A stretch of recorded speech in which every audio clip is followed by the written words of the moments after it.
You're listening to Reverie, True Crime, your gateway to the darkest corners of human nature, where we expose the hidden truths of human depravity. These harrowing stories serve as a sobering reminder to keep our senses keen and our awareness sharp, for predators lurk in unexpected places, patiently waiting and observing. Join us as we unravel mysteries, explore motives, and seek justice for victims as we bring awareness to these cases. Listener discretion is advised. Hello and welcome to Reverie True Crime. I'm your host, Paige. In parts 1 and 2, we learned about Channon Christian and Christopher-Newsom, who they were, what was done to them, and how investigators gathered the evidence that would lead to arrests. By January 11, 2007, all 5 suspects were in custody. LaMarcus Davidson, 25 years old, the ringleader. LaTalvis Cobbins, 24 years old, LaMarcus Davidson's half-brother. George Thomas, 24 years old, friend of LaMarcus Davidson and LaTalvis Cobbins. Vanessa Coleman, 18 years old, LaTalvis Cobbins' girlfriend. Eric Boyd, 34 years old, ex-convict who met LaMarcus Davidson in prison. Now comes the long, agonizing process of bringing them to justice, a process that would take more than a decade and involve one of the most shocking judicial scandals in Tennessee history. Let's get started. Before we discuss the trials, we need to understand who these 5 people were. What kind of humans could do what was done to Channon and Chris? LaMarcus Duval Slim Davidson was born on June 13, 1981. By the age of 25, he already had a substantial criminal record. In 2001, he was convicted of carjacking and aggravated robbery and sentenced to 5 years in prison. He served that time at various Tennessee correctional facilities where he met Eric Boyd.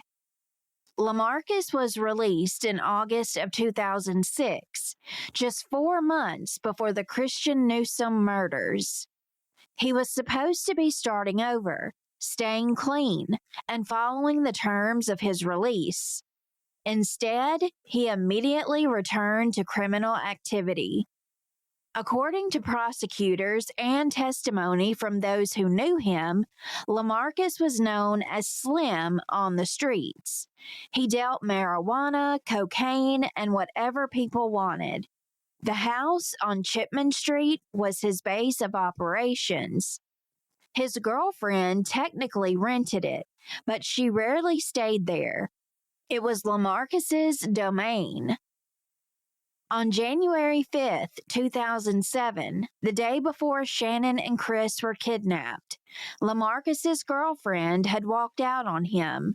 She was done with his lifestyle, done with the drugs, and done with the instability.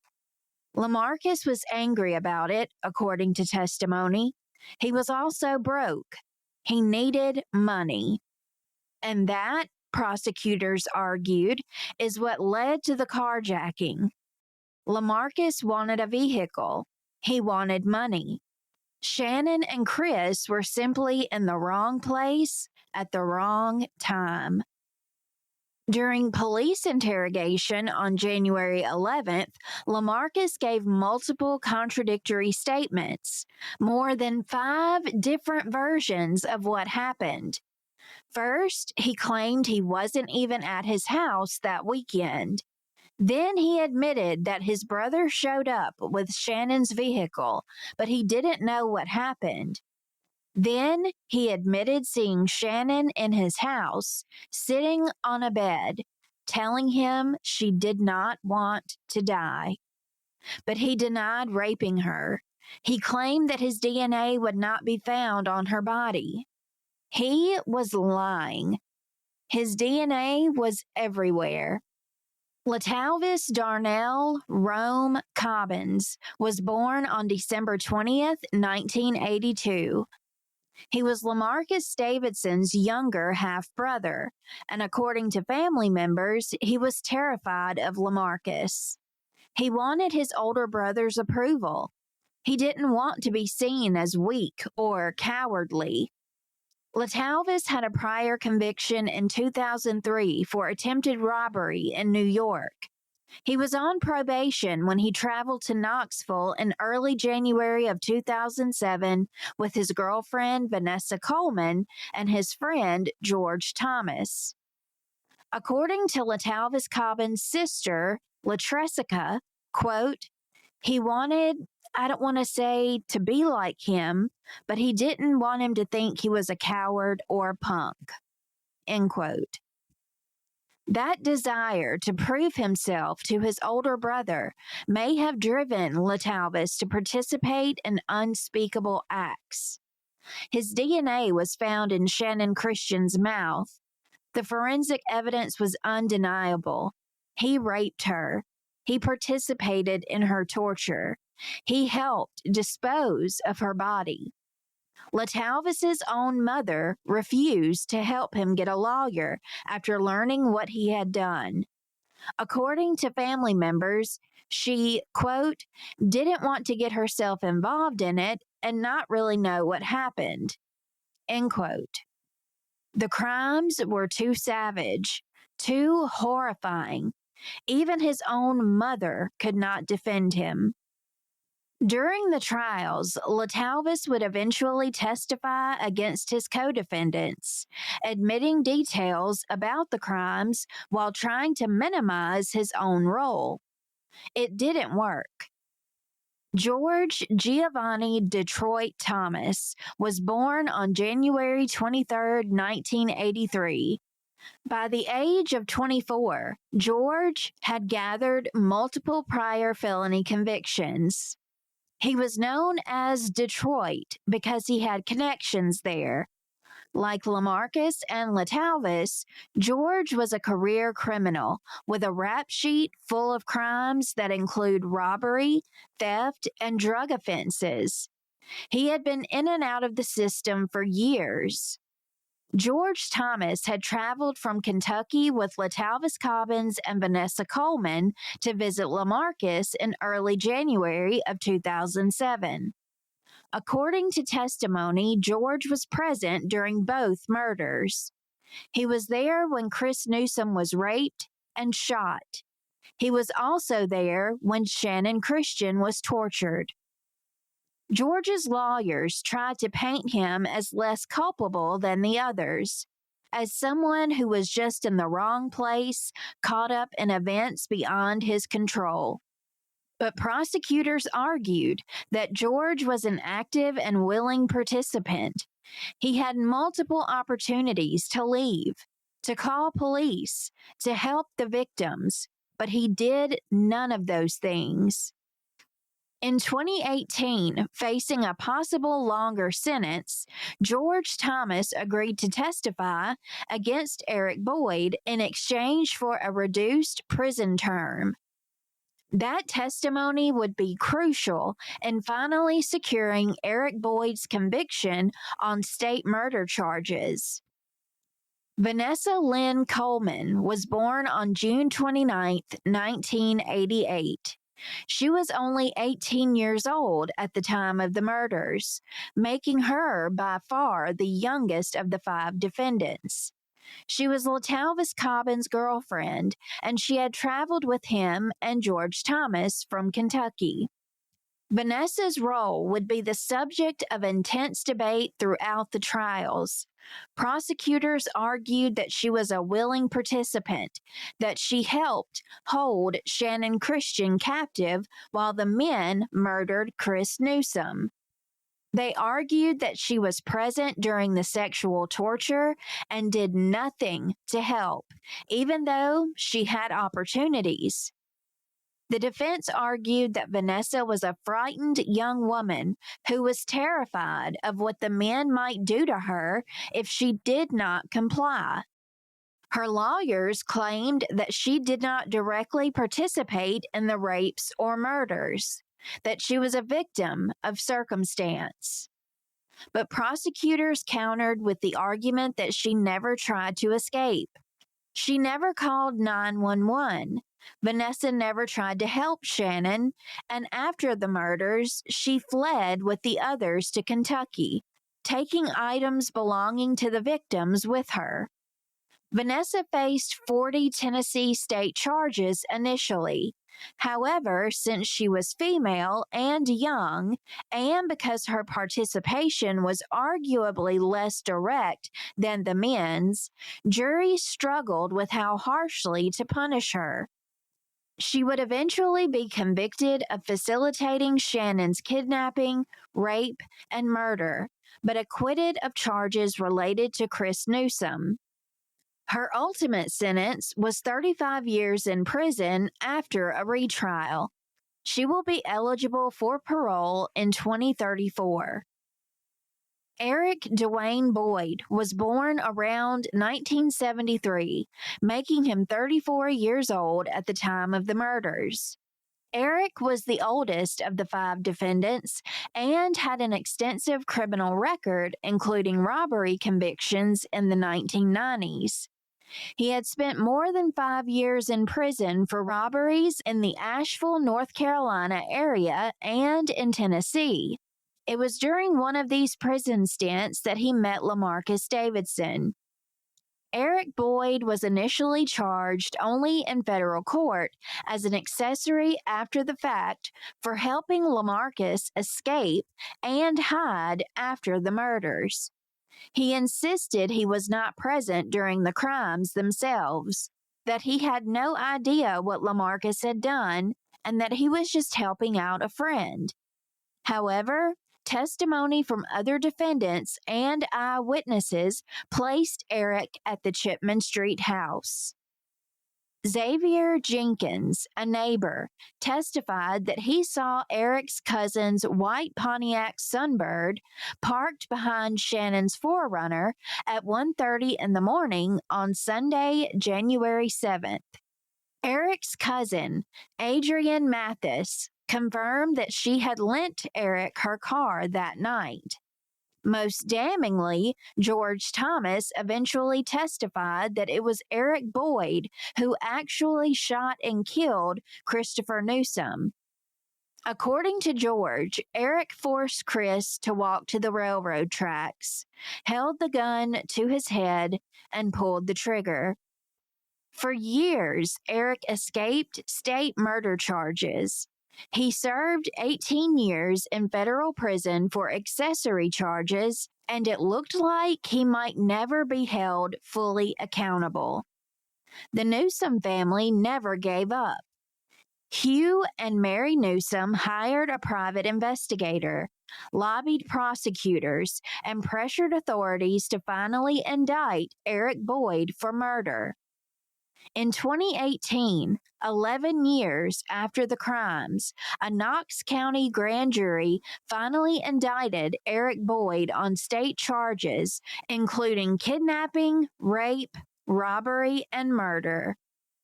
In August of 2019, a jury convicted Eric Boyd on all counts.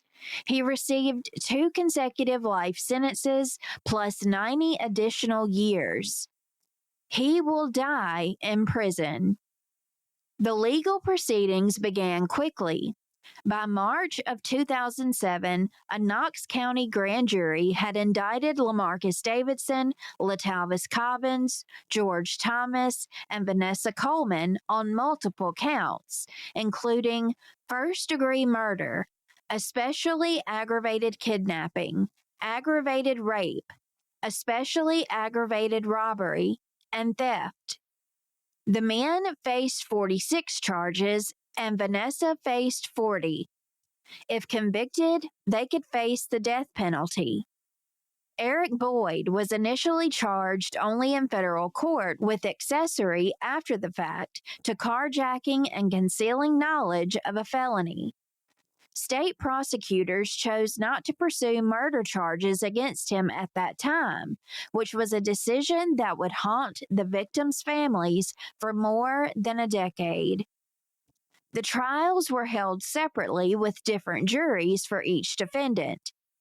The cases were assigned to Knox County Criminal Court Judge Richard Baumgartner, a respected jurist who had been on the bench since 1992. Eric Boyd went to trial first, but only on federal charges. In April of 2008, a federal jury heard evidence that he had helped LaMarcus Davidson hide after the murders. Testimony showed that Eric picked up LaMarcus, drove him around, gave him clothes, and helped him avoid the police for several days. On April 16th of 2008, the jury convicted Eric of accessory after the fact to carjacking and concealed knowledge of a felony. He was sentenced to 18 years in federal prison, but he wasn't charged with murder. Not yet. Due to the extensive pretrial publicity in Knoxville, the defense requested that jurors be brought in from outside the area. The court agreed, and an outside jury was selected and brought to Knoxville for the trial. In August of 2009, LaTalvis Cobbins faced 46 charges related to the kidnapping, rape, torture, and murder of Channon Christian and Christopher-Newsom. The prosecution presented overwhelming evidence. LaTalvis's DNA was found in Channon Christian's mouth. Testimony from co-defendants placed him at the scene, and items belonging to the victims were found in his possession after he fled to Kentucky. The defense argued that LaTalvis was following his older brother's orders, that he was afraid of LaMarcus, and that he didn't initiate the crimes. The jury didn't buy it. On August 25, 2009, LaTalvis Cobbins was found guilty of the murders of Channon Christian and Christopher-Newsom. In Shannon's case, he was convicted of first-degree felony murder. He was also found guilty of facilitating the murder of Christopher and multiple counts of rape, kidnapping, and robbery. However, he was acquitted of Christopher-Newsom's rape. The jury had to decide life in prison or death. On August 26, 2009, the jury chose life without the possibility of parole. Hugh and Mary Newsom, Christopher's parents, were disappointed. They had hoped for the death penalty, but at least LaTalvis would never walk free. In October of 2009, the ringleader went to trial. LaMarcus Davidson faced the same 46 charges as LaTalvis Cobbins. The trial was brutal. The evidence presented was overwhelming and horrifying. Medical examiner testimony about what was done to Channon and Chris caused people in the courtroom to pass out. Photographs of the crime scene and the victims' injuries were so disturbing that spectators wept. The judge warned the courtroom, quote, "You will not be allowed to be in this courtroom if you do that, because I will not tolerate it," end quote. He threatened to remove anyone who showed emotion. The families had to sit there, stone-faced, as they heard in excruciating detail how their children died. The prosecution presented LaMarcus's own statements to police. The 5 different versions, the lies, and the eventual admission that he saw Channon and she told him that she didn't want to die. The forensic evidence was undeniable. LaMarcus's DNA was in Shannon's vagina and anus. His fingerprints were on the trash bags that held her body. On October 28, 2009, the jury found LaMarcus Davidson guilty on all counts, which included 2 counts of first-degree premeditated murder, 2 counts of first-degree felony murder, and multiple counts of rape, kidnapping, and robbery. The jury had to decide life in prison or death. They chose death. On all 4 capital charges, the 2 premeditated murders and the 2 felony murders, the jury recommended the death penalty. LaMarcus Davidson was sentenced to death by lethal injection. He was also sentenced to 80 years for the other related charges to be served consecutively.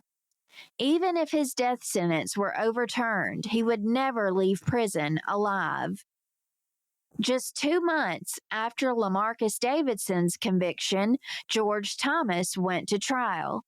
Again, an outside jury was brought in. And again, the evidence was overwhelming. George faced the same 46 charges. The prosecution argued that he was an active and willing participant in the crimes. He was there when Chris was raped and murdered, and he was there when Channon was tortured to death. On December 8, 2009, a jury convicted George Thomas of 38 counts, including murder, rape, kidnapping, and robbery. The jury recommended life in prison without the possibility of parole, and he was sentenced accordingly. In May of 2010, Vanessa Coleman finally went to trial.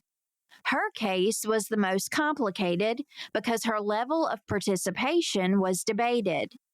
Vanessa faced 40 charges related to the kidnapping, rape, and murder of Channon Christian. She was not charged in Christopher-Newsom's murder because prosecutors believed she was inside the house watching Channon while the men killed Chris outside. The prosecution argued that Vanessa was a willing participant who helped hold Channon captive, who did nothing to help, and who fled with stolen property. The defense argued that she was a frightened teenager who didn't know how to escape. On May 13, 2010, the jury convicted Vanessa Coleman of facilitating the aggravated kidnapping of Channon Christian, facilitating the rape of Channon Christian, facilitating the murder of Channon Christian, and theft. She was acquitted of the charges related to Christopher-Newsom's death. Vanessa was sentenced to 53 years in prison. By May of 2010, all 5 defendants had been tried and convicted. It seemed like justice had finally been served. Gary and Dina Christian, Hugh and Mary Newsom, the families, could finally breathe. It was over. The killers would spend the rest of their lives in prison. But they were wrong. The worst was yet to come. Breaking news out of Knox County tonight, the judge who presided over the Christian-Newsom murder trials is under investigation. In late 2010 and early 2011, rumors began to swirl around Judge Richard Baumgartner. Whispers in the courthouse, concerns raised by prosecutors and court staff. Something was wrong. Judge Baumgartner had been on the bench since 1992, appointed by Governor Ned McWhorter. He was respected, even admired. He had presided over some of Knox County's highest-profile cases, including the Zoo Man murders and other notorious trials. He had founded the Knox County Drug Court Program, aimed at helping addicts get treatment instead of prison time. But behind closed doors, Judge Baumgartner had a secret. He was a drug addict. In October of 2010, a Knoxville woman reported to police that her ex-husband had burglarized her home. She told investigators that if they looked into him, they would discover he was dealing prescription drugs to a local judge. The Tennessee Bureau of Investigation opened an inquiry, and what they found was shocking.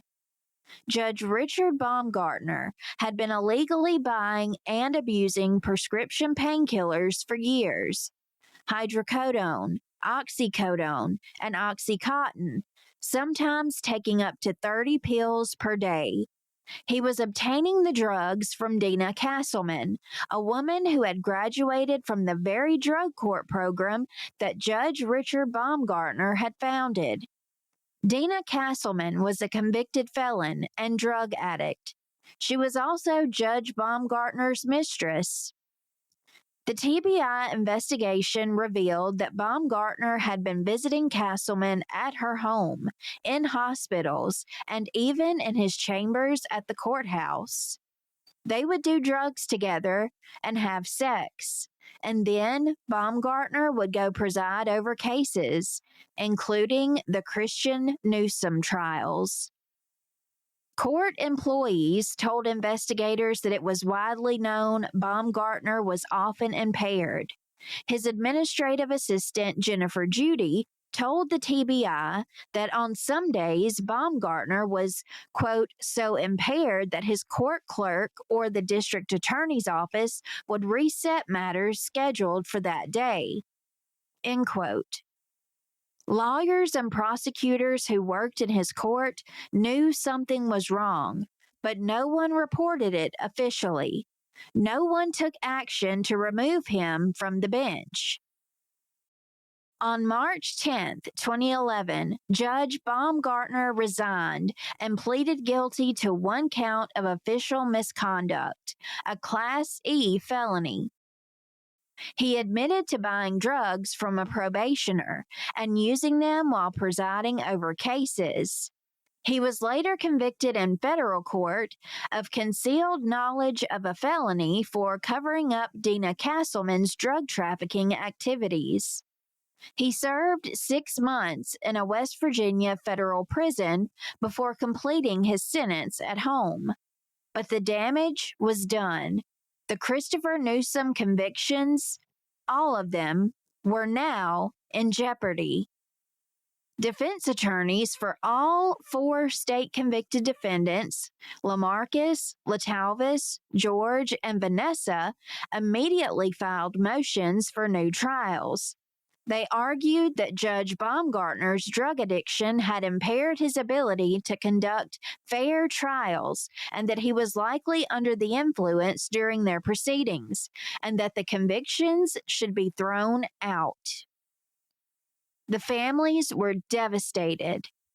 Dina Christian, Shannon's mother, said it felt like 4 years of their lives had been wasted. Mary Newsom, Chris's mother, said she was angry, but not at the defendants, at Judge Baumgartner. Quote, how could he do this? How could he put us through this? End quote. The case was assigned to Special Judge John Carey Blackwood, who had the task no one was envious of, deciding whether to grant retrials. On December 1, 2011, Judge Blackwood held hearings. Attorneys for the defendants argued that their clients deserved new trials because Baumgartner's drug use created a presumption of bias and error. Prosecutors argued that while Baumgartner's conduct was reprehensible, there was no evidence it had directly affected the verdicts. The juries had made the decisions, not Baumgartner. Judge Blackwood was visibly upset as he delivered his ruling. He said he felt for the families and all those who had worked so hard on the cases, but he had no choice. While he couldn't point to specific instances in the transcripts where Baumgartner was clearly impaired, he said, quote, "Use your common sense," end quote. Judge Blackwood granted new trials for all 4 defendants. The courtroom erupted. LaTalvis Cobbins stood up and began complaining about so-called dehumanizing treatment in prison. Judge Blackwood interrupted him and ordered for him to be removed from the courtroom. The families were in shock after everything, after sitting through those horrific trials, after hearing every detail of what happened to Channon and Chris. After seeing the defendants convicted and sentenced, they would have to do it all over again. But there was a twist. Prosecutors filed an appeal with the Tennessee Supreme Court, arguing that Judge Blackwood had overstepped. The Supreme Court agreed to review the decision. On July 23, 2012, the Tennessee Supreme Court issued a stunning ruling. They reversed Judge Blackwood's decision for LaMarcus Davidson and LaTalvis Cobbins.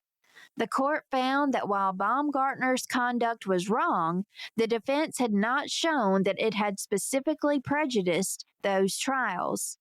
LaMarcus and LaTalvis's convictions were reinstated. However, the Supreme Court upheld the granting of new trials for George Thomas and Vanessa Coleman. It was a partial victory, but only partial. On November 20th, 2012, Vanessa Coleman went to trial again. This time, the jury came from Jackson, Tennessee, more than 300 miles west of Knoxville. Facing the same charges, Vanessa was once again convicted, but on lesser charges than her first trial. She was found guilty of facilitation of aggravated kidnapping, facilitation of rape, facilitation of murder, of Channon Christian only, not Christopher-Newsom. On February 1st, 2013, Judge Blackwood sentenced Vanessa to 35 years in prison, minus time already served. She will be eligible for parole in 2034. In May of 2013, George Thomas went to trial for the second time, and a jury was brought in from Nashville.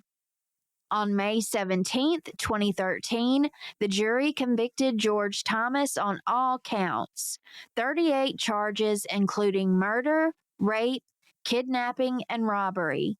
However, the jury gave him a lesser sentence on one count. George was sentenced to life in prison with the possibility of parole after 51 years. Given his age, this was effectively a life sentence. But there was a secret deal in the works. Prosecutors had quietly offered George Thomas a deal. Testify against Eric Boyd, and we will reduce your sentence. In 2018, George agreed. In exchange for his testimony against Eric Boyd, George's sentence was reduced to 50 years. It wasn't a huge reduction, but it was something. And more importantly, it would finally allow prosecutors to pursue murder charges against Eric Boyd. In March of 2018, 11 years after the murders, a Knox County grand jury finally indicted Eric Boyd on state charges, including 2 counts of first-degree murder, multiple counts of rape, kidnapping, and robbery, racking up 36 total charges. Eric Boyd, who had already served most of his federal sentence, was now facing life in prison, or worse. The trial began in August of 2019. Prosecutors called George Thomas to the stand, and he testified that Eric Boyd had shot and killed Christopher-Newsom. He described how Eric forced Chris to walk barefoot to the railroad tracks, how Eric put the gun to Chris's head, and how Eric pulled the trigger.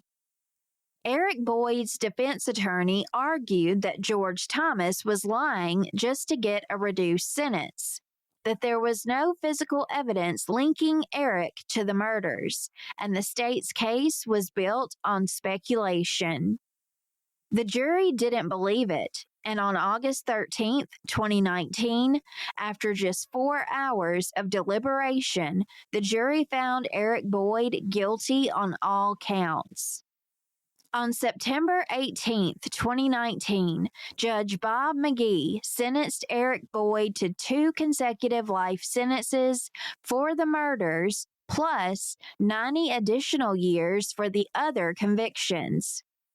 Eric Boyd, the last defendant, was finally convicted of murder. 12 years after the crimes, justice was finally complete. In the next and last episode of this series, we'll talk about where the defendants are now, the laws passed in Channon and Chris's names, the family's ongoing fight, the lessons, and the racial controversy. Thank you so much for tuning in. I'll see you next time with Part 4. Stay safe and take care. Thank you for listening to this episode. As we close out, let us not forget awareness is our greatest defense. In a world that can be dark and grim, vigilance is our beacon of hope. When it comes to the cases we have explored together that have remained unsolved, if you happen to hold a piece of the puzzle, dare to step forward. As author Lois McMaster Bujold once said, "The dead cannot cry out for justice. It is a duty of the living to do so for them." Until we reconvene, my friends, stay vigilant and stay informed.